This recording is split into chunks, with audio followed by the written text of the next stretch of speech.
Sur un mois comme le mois de Ramadan, dans le monde entier, vous distribuez combien de repas?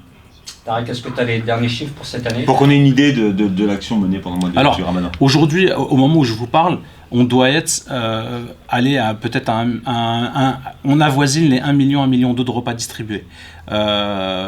C'est plus de 50 000 bénéficiaires. Les tonnes, je les ai plus là en tonnes, mais c'est affolant le nombre de tonnes de nourriture qu'on a distribuées. Moi, j'ai fait des opérations, plusieurs, où c'était des 60 tonnes, 80 tonnes qui étaient distribuées en une matinée à 500 familles, 600 familles, 700 familles. Alors, à travers une quinzaine de pays, il faut savoir que malgré les difficultés économiques qu'on connaît, en fait, il n'y a pas de baisse de régime en fait quant à la distribution des denrées alimentaires. Il n'y a pas de blocage au niveau des transferts de marchandises entre les pays. Ce qui nous a permis de réaliser cette opération cette année sans aucun problème majeur. Enfin, je dirais même que c'est même... C'est-à-dire en dépit de la fermeture des frontières, de toutes les mesures et barrières sanitaires, les humanitaires continuent d'œuvrer et d'aller sur le terrain. On continue d'œuvrer, Life continue d'œuvrer cette année parce qu'en fait, on privilégie l'achat de marchandises localement. C'est-à-dire qu'en fait, on ne va pas aller chercher le grossiste de l'autre côté d'un pays pour la ramener sur l'autre. On fait travailler les gens localement pour pouvoir faire travailler en fait l'économie du pays. Alors, c'est combien le budget de Life par an et est-ce qu'il augmente? Est-ce qu'il est en augmentation tous les ans, ce budget de distribution aux pauvres? Alors l'année dernière, le budget de Life était de 4 millions d'euros. Et je peux vous dire que sur les 4-5 dernières années, en fait, c'est une progression organique de plus 20%.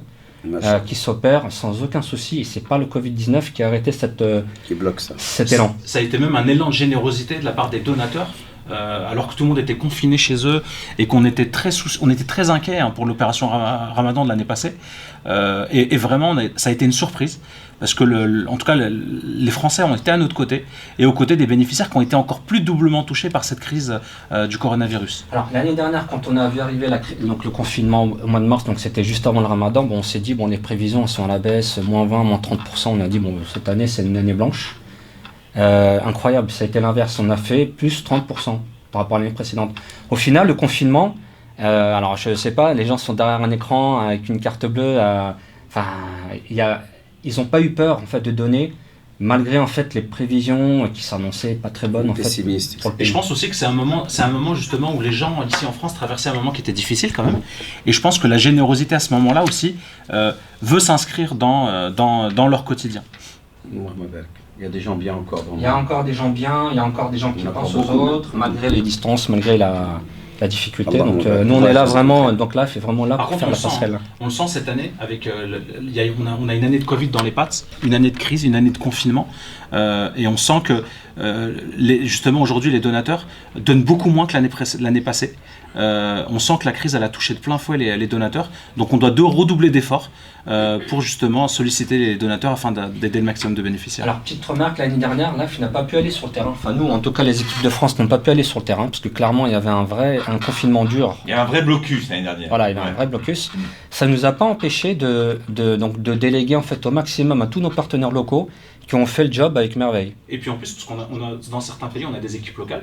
On avait entre autres Sofiane qui vit lui au Kenya, qui a pu mener l'opération au Kenya. On a Samia Rosman qui était en tournée en Afrique, au Sénégal, en Côte d'Ivoire. Humoriste. Exactement. Samia Rosman, qui fait partie du conseil d'administration de LIFE, qui est à nos côtés depuis des années, et qui était en Côte d'Ivoire, et qui a pu mener les opérations en Côte d'Ivoire. Et qui est resté d'ailleurs. Elle peut revenir.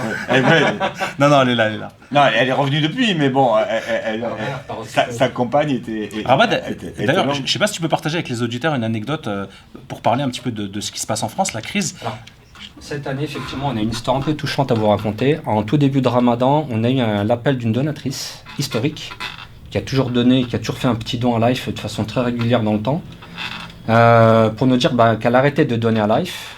Donc voilà, on a arrêté de la prélever, mais qui au contraire en fait nous a sollicité en fait pour pouvoir en fait l'aider, parce que en fait c'est la galère totale. Donc il y a eu des concours de circonstances qui ont fait qu'en fait elle s'est retrouvée dans des difficultés financières.